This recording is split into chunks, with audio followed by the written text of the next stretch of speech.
Hi, I'm Lana Saul, and I'm a member of the National Wellness Institute and have been since 2005. And I wanted to talk to you about the annual conference that's coming up this year. It's in Orlando, great location, October 1st through the 3rd. The first conference I went to was in 2006, and every session I selected was 100% just what I could bring back and employ in my role as a worksite wellness director for a public school district. And then the next year I went well, let me take a couple sessions that are going to help me with my own personal health, well-being, and any of the 6 dimensions of wellness. And then the year after that, it was about 20%. So now I'm at a point where I take about 50% of the sessions are definitely helpful within my role as worksite wellness planner.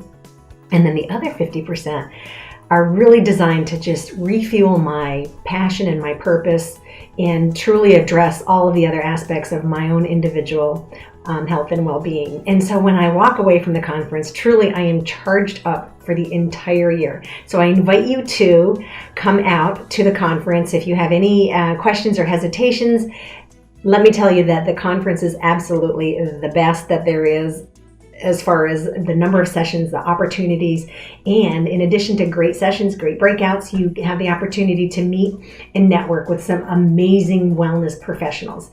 And so often it seems like when we're out there in the world doing what we do best, to inspire and educate and drive behavior change and make people feel better about their life and their well-being, it feels like we are the only people out there as the champions. So when you come to the National Wellness Conference, you are surrounded by like-minded people. You have a fantastic opportunity for connectedness, for lifelong relationships, and there are people who are there to inspire you and to cheer you on and to build you up, make you feel good about all of your great ideas that you're working towards implementing or the things that you're actually implementing. So come on down to Orlando. It's a great venue, great location, 3 days, so worth every thing that you devote as far as cost and time, and it's definitely a walk away, fill you up for the whole year.